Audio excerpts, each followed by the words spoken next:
صفدر خان روہیلا کے قتل کے سلسلے میں انگریز پولیس کے صدر دفتر میں جو پہلا اجلاس ہوا تھا، اس کی صدارت بیک وقت دو افسروں نے کی تھی۔ وہ دونوں کیپٹن تھے۔ ان میں سے ایک کا نام سٹیورٹ اور دوسرے کا نام سمتھ تھا۔ وہ دونوں سہ پہر کے وقت صفدر دفتر کے ایک کمرے میں بیٹھے اسی قتل کے سلسلے میں گفتگو کر رہے تھے۔ کیپٹن سمتھ کہہ رہا تھا، ریزیڈنٹ آج صبح پرنس راج سے مل چکے ہیں۔ بادشاہ کی طبیعت خراب تھی، اس لیے اس سے ملاقات نہیں ہو سکی تھی۔ ریزیڈنٹ کا خیال ہے کہ پرنس راج روہیلوں کے قتل کے معاملے میں ہرگز ملوث نہیں ہے۔ اس یقین کی وجہ کیپٹن سٹیورٹ نے سوال کیا۔ انہوں نے مجھے وہ سب باتیں بتائی ہیں جو پرنس راج سے ہوئی تھی، کیپٹن سمتھ نے جواب دیا، اور پھر اس نے تفصیل سے وہ ساری باتیں دہرا دی جو ریزیڈنٹ اور شہزادہ سراج کے مابین ہوئی تھی۔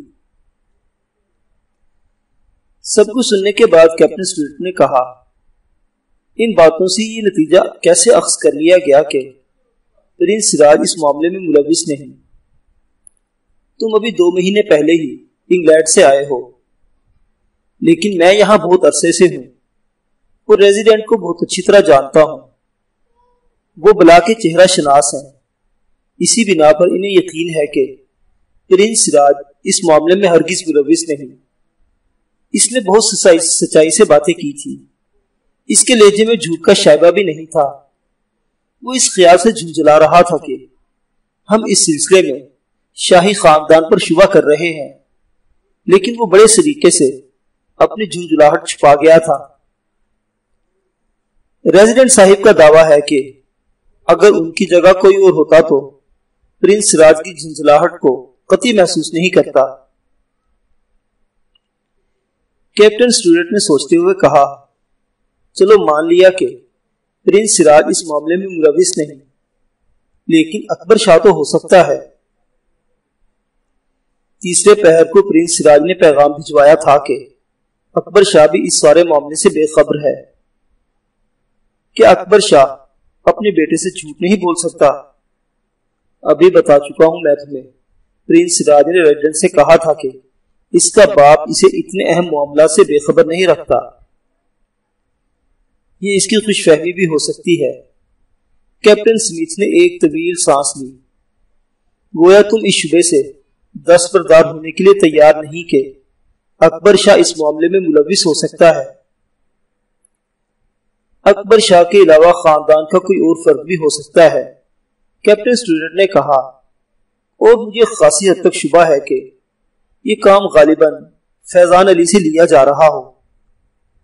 دادا رحمان کے بیٹے سے؟ ہاں، کیپٹن سٹیورٹ نے کہا، سارجنٹ جیکب نے مجھے آج ہی رپورٹ دی ہے۔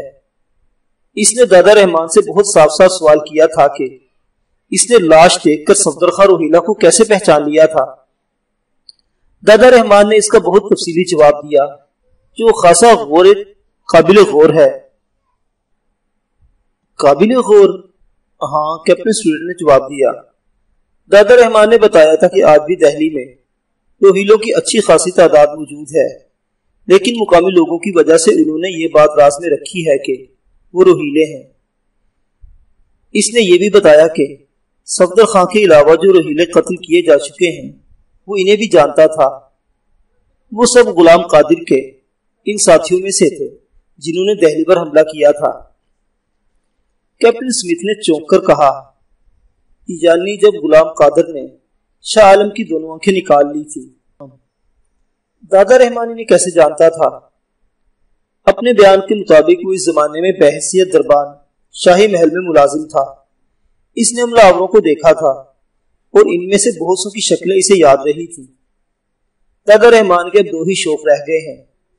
وہ اپنے ہم عمروں کے ساتھ اپنے گھر کے کمرے میں بیٹھا شطرنج یا پچیسی کھیلتا ہے یا ساری دہلی میں گھومتا پھرتا ہے۔ وہ یہاں کی ہر گلی کوچے سے واقف ہے۔ اس نے شہر میں رہنے والے 12 ایسے روہیلوں کو پہچان لیا تھا جو غلام قادر کے ساتھیوں میں سے تھے۔ اس نے ان کے بارے میں کبھی کسی کو نہیں بتایا تھا۔ وہ نہیں چاہتا تھا کہ گڑے مردے اکھڑیں، یعنی مقامی لوگوں اور روہیلوں میں فساد کھڑا ہو جائے۔ اب میں تمہیں ایک ایسی بات بتاتا ہوں کہ تم پھر چونک پڑو گے۔ کیپٹن سمتھ تیزی سے بولا، جو 10 رحیلے قتل ہو چکے ہیں وہ انہی 12 میں سے تھے کیا؟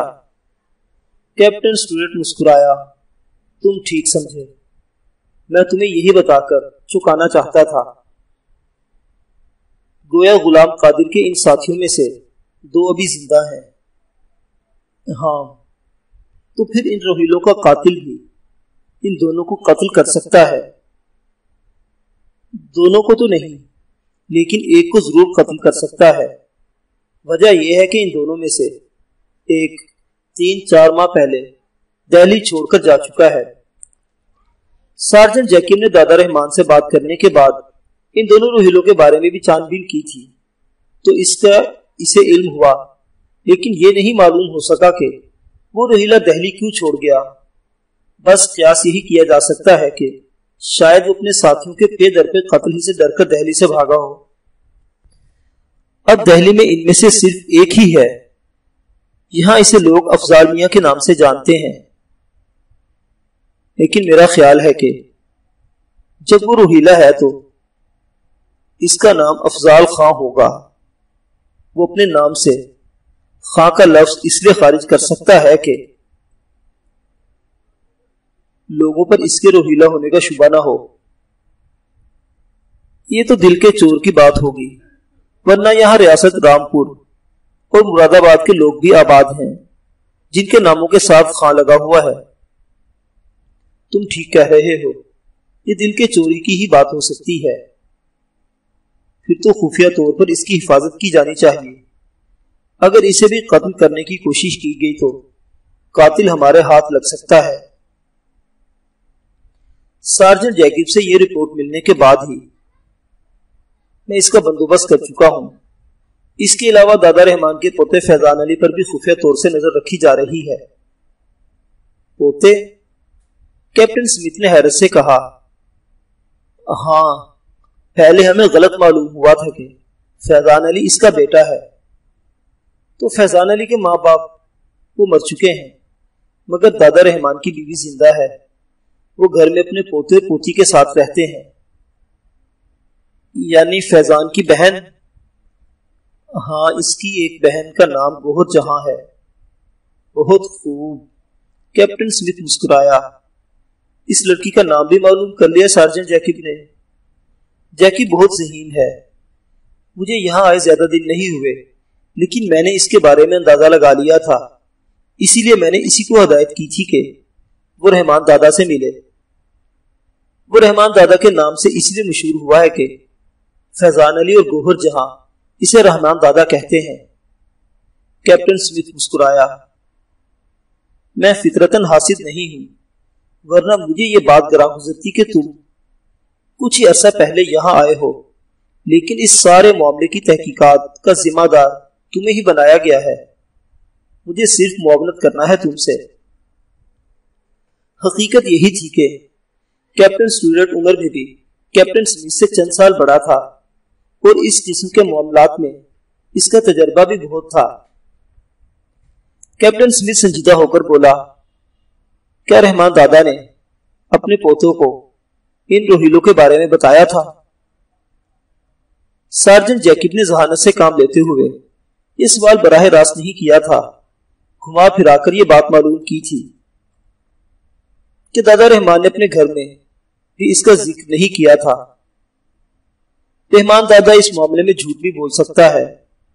سارجنٹ جیکب کا بیان ہے کہ اس نے رحمان دادا کے لب و لہجے میں جھوٹ کی ذرا بھی آمیزش محسوس نہیں کی۔ جس طرح تم نے مجھے بڑے یقین سے بتایا تھا کہ ریزیڈنٹ بلا کے چہرہ شناس ہیں، اسی طرح مجھے بھی سارجنٹ جیکب کی غیر معمولی ذہانت کا یقین ہے۔ اسی لیے میں سمجھتا ہوں کہ دادا رحمان کا سارا بیان بالکل سچا ہوگا۔ تو پھر فیضان علی پر نظر رکھنے کا سبب؟ وہ چونکہ شاہی سپاہ کے لیے ایک رسالے کا سالار ہے، اس لیے یہ شبہ کیا جا سکتا ہے کہ اسی کسی اور ذریعے سے ان روہیلوں کا علم ہو گیا ہو اور وہ ان سے شاہی خاندان کا انتقام لے رہا ہو، جس کو وہ نمک خوار ہے اور جس کا نمک خوار اس کا دادا بھی رہ چکا ہے۔ یہ شبہ غلط بھی ہو سکتا ہے، یقیناً ہو سکتا ہے، لیکن جب تک کوئی زیادہ مشتبہ شخصیت سامنے نہیں آ جاتی اس وقت تک فیضان ہی کو شبہات کے دائرے میں رکھنا ہوگا۔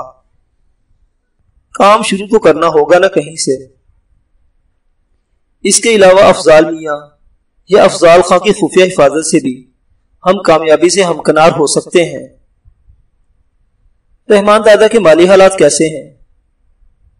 وہ شاہی محل میں دربان تھا، اس لیے اس کے مالی حالات اچھے نہیں، لیکن اس کے بیٹے نے کوئی کاروبار کر لیا تھا اور مرنے سے پہلے کاروبار خاصا جما بھی لیا تھا۔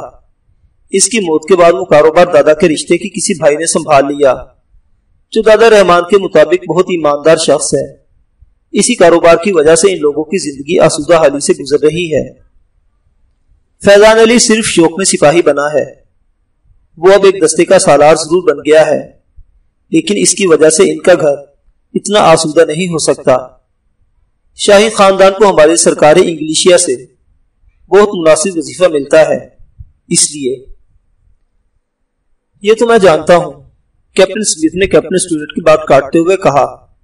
شاہی سپاہ کو وقت پر تنخواہیں نہیں ملتی، بعض مہینے تو ملتی ہی نہیں، اس لیے خاصی سپاہ ملازمت چھوڑ بھی چکی ہے، لیکن جو شاہی خاندان کے بہت زیادہ وفادار ہیں وہ اب بھی وفاداری نبھا رہے ہیں۔ کیپٹن اسٹوارٹ کھڑا ہوا۔ آؤ ذرا ہم بھی اس وقت امیر خان بازار کا چکر لگا لیں تو میری رہنمائی کرو۔ وہ کیوں؟ کیپٹن سمتھ نے کھڑے ہوتے ہوئے سوال کیا۔ اس بازار میں زیادہ تر دکانیں چمڑے کا کاروبار کرنے والوں کی ہیں۔ افضال خان کا چمڑے ہی کا کاروبار ہے اور خاصا بڑا ہے۔ ایک ہی قطار میں کئی دکانیں ملا کر اس نے ایک دکان بنا لی ہے۔ اس بازار کے خاتمے پر ہی افضال خان کا گھر بھی ہے۔ کیپٹن سمتھ ہنسا۔ بہت تیز جا رہا ہے سارجنٹ جیکب، ایک ہی دن میں اس نے یہ سب معلوم کر لیا۔ نہیں، کیپٹن اسٹوارٹ نے جواب دیا، وہ کل سے سرگرم ہے۔ وہ دونوں باہر نکلے اور گھوڑوں پر سوار ہو کر امیر خان کے بازار کی طرف روانہ ہو گئے۔